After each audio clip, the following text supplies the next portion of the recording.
Today, I'm going to share with you guys 5 different things that I really wish I knew when I was starting out in graphic design. So stay tuned and learn from my mistakes in your graphic design workflow.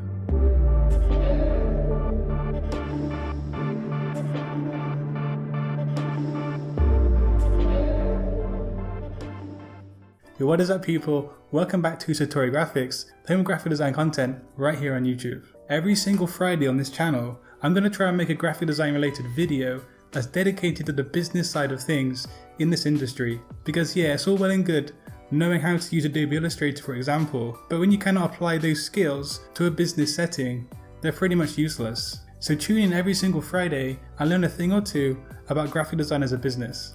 So yeah, the first thing I wish I knew about when I was starting out in graphic design is how important the brief is. I made the mistake of not reading the brief enough, and this goes for at the start of the project and also throughout the entire project itself. The brief is really crucial because the client should put everything in there that you need to use and you need to know to complete the project. The brief is like your map for this graphic design project. It tells you where to go and what you need to be focusing on. There's nothing worse for a client that after they've waited for you to bring the goods back to them, that they review your work and you've completely strayed off of the brief or you've missed a key component on there. This is going to cause the client headache and it's going to waste their time as well as yours. So keep referring back to the brief throughout the project and make sure the designs that you make are actually in line with the brief document. Now the second thing that I wish I knew as a junior graphic designer is the power of saying no. I've actually lost count of how many times I've started talking to a possible client and I've had kind of red flags crop up that are gut instincts that are telling me that this person is either going to cause me problems later down the line in the project or they're just not very professional. So this might be something like their spelling or their grammar is really bad, they're just really cold and they're not very good with communicational skills. But if a project doesn't feel right for you, and especially if you don't need to take it on at that specific moment in time, just say no. Because like I said, I've had many projects that once I'd started getting into them with the client, I wish I would have said no earlier on. This is just going to give you a headache and it's going to make you question if you actually want to be a graphic designer or not. Waking up every single day and dealing with a horrible client. It's not nice and it's not going to benefit your workflow. But of course, you might be in a position where you cannot afford to say no. And one of the key factors here is the price. If the quote they give you is, nowhere near what you need or what you expect, and they're not going to budge from that quote, just say no basically. And the third point kind of leads off from the second one, and that is negotiating. I'm actually going to make a whole different video based around negotiating a quote with a client and how to get yourself better earnings on your graphic design projects. But for today's video, I really wish that I knew the power of negotiation way back at the start of my career. I was too quick and too easy just to accept whatever offer they gave me because I wanted the work and I wanted stuff in my portfolio. And that eagerness is great, but you need to look at yourself and know how much your worth is out in the graphic design industry. So if you already have a portfolio of work of some kind, and it is actually decent work, you can refer the client back to your portfolio and say, look, my time is worth more than this. I think this price would be more fair. And they might meet you halfway or they might just say no. But if you know that your work's strong and your communication skills are good, you're not really going to lose anything by asking for a bit more on the quote. Now, one time to really use negotiation skills is when you've already got quite a lot of work on. So maybe 80%, 90% of your time is already taken up by other projects. You can either put in a really high bid or you can negotiate for a higher quote because you've already got your time pretty much booked up. So if they say no, it's not really much of a loss to you. But if they say yes, you've just scored a really high quote project. It's basically a win-win situation for you.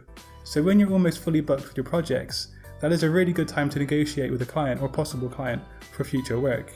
But also, as your status starts to go up as a designer as you progress through your career, that is when you can start notching up your quotes and negotiating more. But yeah, I think early on in my career, I really wish I would have negotiated more and more with my potential clients. Now the fourth tip that I wish I would have known way back in the start of my career is not to rely so much on software, and I mean the Adobe Creative Suite. Now it is useful, of course, it goes without saying it's essential to use Adobe software for graphic design, but I think designers sometimes they rely too much on this software. Being creative and a designer it goes back to using our hands, manipulating materials to have a final design outcome.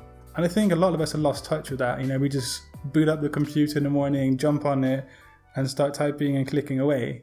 But I think your designs can really benefit from a creative process, especially early on in the project, where you're getting stuck in hands-on with paper, with scissors, with pens, mixed media things. I've actually noticed that this really does help my workflow, and it helps me generate better ideas and better design outcomes too. So don't rely solely on computer software to generate your graphic designs. And the last point today on 5 things I wish I knew right at the start of my career is actually making a contract with a potential client. I've actually been screwed over before where I sent a design to a client without having any money up front or any contract, and they basically did a runner. I lost that client, I lost that job, I lost the money, and that was a hard lesson for me to learn. Before you start any work with a client, you need to write up a contract saying how much you're going to work for per hour, or how much the fixed rate is for the project. You also want to put in there that if you work over a certain period of time, how much you're going to charge for extra work added on. And also importantly, you want to sort out the legal side of things, so the client might want to hold all of the rights to the designs that you make, which means you would have to legally state that the designs you make are not your property after the project's been finished. But having a contract and having your client digitally sign it means you're not going to get into any trouble legally, and also you're not going to get stitched up and having no money. But also, along with the contract, you want to get a deposit up front. And what I normally do is I ask for 50% of the agreed budget before I start any work, and that all goes down in the contract too. So yeah, write a contract before you start working with your next client. So there was today's video on 5 things I wish I knew as a graphic designer when I started my journey in this industry. Let me know what you thought of today's video down in the comment section below. And remember, stop by on my channel every single Friday if you want to learn some things about graphic design in the business side of things. Have a great weekend everybody, and until next time, design your future today. Peace.